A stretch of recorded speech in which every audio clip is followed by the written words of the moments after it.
اعوذ باللہ من الشیطان الرجیم بسم اللہ الرحمن الرحیم۔ تو اسپرٹ آف اسلام کے ناظرین و گرامی، امید کرتا ہوں آپ سب خیریت سے ہوں گے۔ تو آج کا جو میرا عنوان ہے وہ حضرت علی کی شہادت پر ہے، اور یہ دل دہلا دینے والا واقعہ ہے۔ تو ویڈیو کی شروعات کرنے سے پہلے آپ لوگوں سے گزارش ہے، اگر آپ لوگ ہمارے چینل پہ نئے ہیں تو ہمارے چینل کو سبسکرائب کریں اور بیل نوٹیفیکیشن پر کلک کر دیں تاکہ آپ کو آنے والی نیو ویڈیوز کی نوٹیفیکیشن باقاعدگی سے ملتے رہیں۔ تو چلے اب عنوان کی طرف چلتے ہیں۔ دوستو، 21 رمضان کی فجر، کوفہ کی مسجد، ایک سجدہ اور تاریخ بدل گئی۔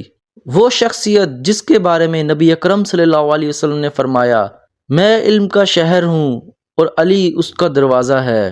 آج ہم بیان کریں گے حضرت علی رضی اللہ عنہ کی شہادت کا مکمل واقعہ، ایسا واقعہ جو دلوں کو دہلا دیتا ہے۔ حضرت علی کا مقام و مرتبہ، چچا زاد بھائی رسول اللہ صلی اللہ علیہ وسلم، داماد رسول صلی اللہ علیہ وسلم، سب سے پہلے ایمان لانے والے بچوں میں سبحان اللہ، جن کے بارے میں نبی اکرم صلی اللہ علیہ وسلم نے فرمایا، علی مجھ سے ہے اور میں علی سے ہوں۔ اور ان کی شان یہ ہے کہ غزوہ خیبر میں نبی اکرم صلی اللہ علیہ وسلم نے فرمایا، کل میں جھنڈا ایسے شخص کو دوں گا جو اللہ اور اس کے رسول سے محبت کرتا ہے، اور وہ علی تھے۔ جنگ صفین کے بعد خارج کا گروہ حضرت علی سے جدا ہو گیا۔ اس گروہ نے 3 شخصیات کو قتل کرنے کی سازش کی، جن میں حضرت علی، حضرت معاویہ، حضرت عمر بن عاص شامل تھے، اور جس شخص نے قتل کیا تھا اس کا نام عبد الرحمن بن ملجم مرادی تھا۔ جب وہ شخص کوفہ آیا تو اسے ایک عورت سے محبت ہو گئی۔ اس عورت نے شرط رکھی کہ اگر تم علی کو قتل کر دو گے تو میں تم سے نکاح کر لوں گی۔ دوستو، 19 رمضان 40 ہجری فجر کا وقت حضرت علی مسجد کوفہ میں تشریف لائے۔ روایات میں آتا ہے، آپ نے فرماتے تھے، میری داڑھی خون سے رنگی جائے گی۔ تو جب آپ سجدے میں گئے تو اس شخص نے زہر آلودہ تلوار سے آپ پر وار کیا، اور آپ کی زبان سے نکلا، رب کعبہ کی قسم میں کامیاب ہو گیا۔ یہ جملہ تاریخ کی کتابوں میں آج تک یاد کیا جاتا ہے۔ حملہ کرنے کے بعد وہ شخص وہاں سے بھاگ گیا، اور کچھ صحابی رسول اس کو پکڑنے کے لیے بھاگے۔ آپ کو گھر لایا گیا، زہر پورے جسم میں پھیل چکا تھا۔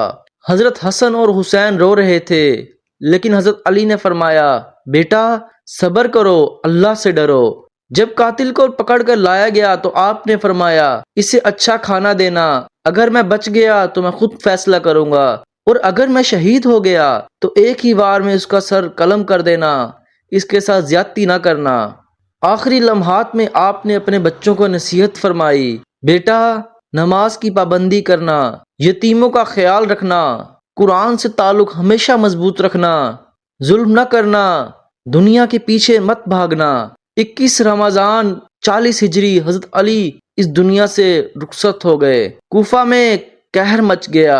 حضرت حسن رضی اللہ عنہ نے اپنے باپ کی نماز جنازہ پڑھائی اور آپ کو نجف کے قریب دفن کیا گیا۔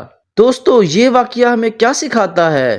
یہ واقعہ ہمیں یہ سکھاتا ہے، اقتدار میں ہو کر بھی عاجزی اختیار کرو، دشمن کے ساتھ بھی انصاف کے ساتھ رہو، آخری لمحے میں بھی اللہ پر یقین رکھو۔ دوستو، حضرت علی نے سجدے میں جان دی اور کامیابی کا اعلان کیا۔ آج سوال یہ ہے، کیا ہم حضرت علی کی سیرت پر چل رہے ہیں؟ دوستو، اگر آپ اہل بیت سے محبت کرتے ہیں تو کمنٹ میں لکھیں، یا علی ہمیں آپ جیسا ایمان نصیب ہو، اور ویڈیو کو شیئر کریں تاکہ 21 رمضان کی حقیقت کو زیادہ سے زیادہ لوگوں تک پہنچایا جائے۔ اللہ تعالی ہمیں اہل بیت کی سچی محبت عطا فرمائے، آمین ثم آمین۔ السلام علیکم ورحمۃ اللہ وبرکاتہ۔